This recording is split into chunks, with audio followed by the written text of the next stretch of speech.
Hello, it's David Staggs here for Wrestlearts. I'm joined this evening by one of the preeminent historians of pro wrestling, particularly in the Midwest area, Mr. John Cosper. John, thank you for making time for us today. It's a pleasure. We're joined with John today both to talk about his books, but also to talk about the upcoming Interstate Classic women's tournament, that's coming up here between us and Second Wrestling.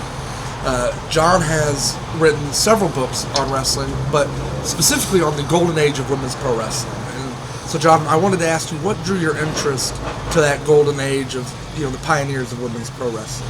It really started with when I was writing my first book on Louisville wrestling and discovering the name Elvira Snodgrass. And actually, Jim Cornette came down to the Louisville Public Library with me one day and just started laughing when he saw the name Cousin Elvira in the papers. But I kind of became fascinated with her and just started, one thread leads to another. So the Louisville book leads to the Elvira book, same as it did with the Black Panther Jim Mitchell.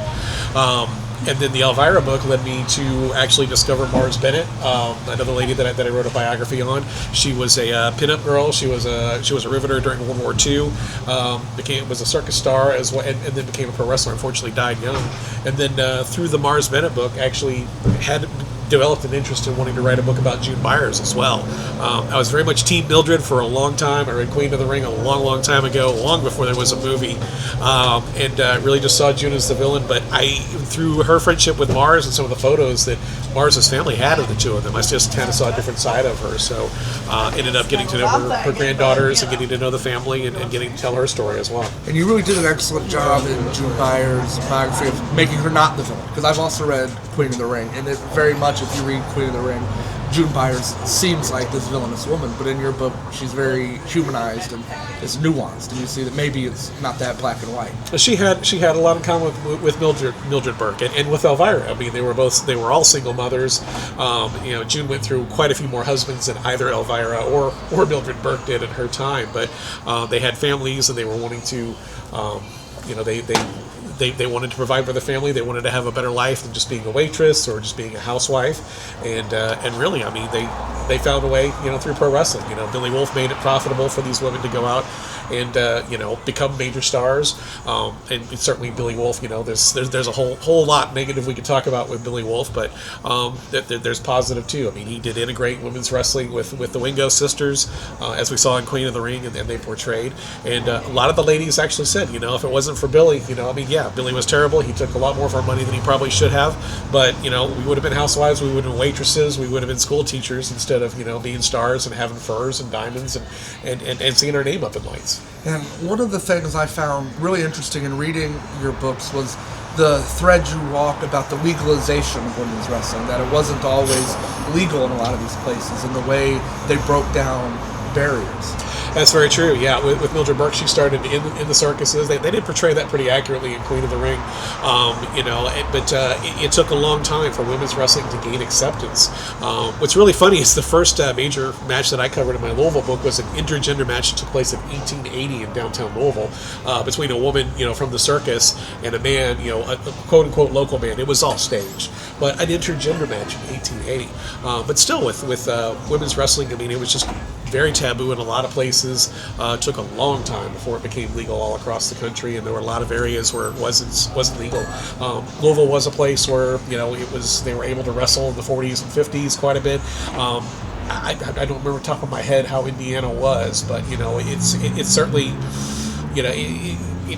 it was a struggle to get into different places and to get them to other markets to where they can make more opportunities. Yeah, I think through my own readings, it seemed like Indiana came a little bit after Louisville, but southern Indiana came first, and then it migrated up north, obviously, with the connection there to Louisville, to the Allen Athletic Club. Right. And what do you hope that women entering wrestling today can look at and take from the golden age of women's wrestling? Well, first and foremost, with any young wrestler, I want them to look at the past, and I always say, find out about these people, find out who they are, and know your history. And part of that is, look at what gimmicks they did, look at what angles they did back then, because there's stuff that hasn't been seen in 60, 70 years, so there's opportunity to take something old and make it new again. And second of all, you find inspiration. I mean, these were, Elvira was, just a farm girl from Louisiana, and her either, she could stay in poverty or she could go out and she could chase her dream of wrestling, and she did. Mildred Burke was the same way, the waitress in Kansas, and June Byers, out of Houston, and then Mars Bennett out of Michigan. They left home and they saw, and they were, there were a lot of men that were very threatened by these women because they were very much feminist icons. They were women in a man's world. They were women who had muscles. Mars was every bit the muscle queen that Mildred Burke was. The muscle mags loved her. But I want them to see that inspiration. I want them to know that history. I want them to appreciate that history, and I want them to go forge their own history. I was having a conversation the other day with Lufisto, one of the great pioneers of indie wrestling, and just talking about how far the business has come just in the 25 plus years she's been in the business. When she broke in, she was the little girl. None of the guys wanted her. There were no other women training with her. She was treated terribly. She saw other women treated very, very poorly. And now, I just spent the last year down in Jeffersonville following Grindhouse Pro Wrestling, watching the lovely Miss Larkin, watching Vanessa Holiday, Allie Albright, Dixie Douglas. They're treated absolutely wonderfully by the guys. They're treated as equals. They're trained as equals. Nobody's harassing them. Nobody's hitting on them. They're going to get canceled if they do, and that's not a bad thing, But it's just a much different opportunity they have now. Now, there's obviously still a lot of bad actors, and there's probably always going to be that. But it's a very, very different world now, for Allie and for Larkin and for the girls we saw wrestling tonight, Ari and Reagan and Shazza and Rachel. This is a different world that they have, and it's a much better opportunity. And I'd love to see us like a golden age. WWE would love to tell you we're in a golden age right now with their 4 horsewomen. No. Nobody was Mildred Burke. Nobody has topped what Mildred Burke did as the superstar, and bringing along the Mae Youngs and the Elviras and then later June and Nell Stewart as her co-main eventers.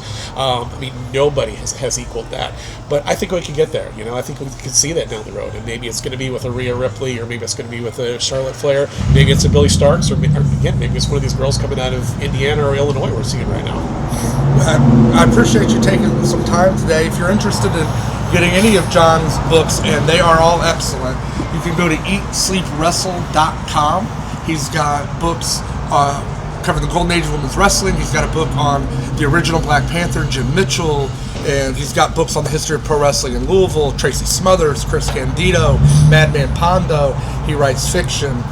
So check him out at eatsleepwrestle.com, and thank you again, John. It's my pleasure. Thank you guys very much. You need to come check this place out too. Irving Theater is absolutely beautiful, historic. It's got a lot of it's just a really fun place to watch wrestling, and it's been a fantastic show tonight. I'm glad I came up. Thank you.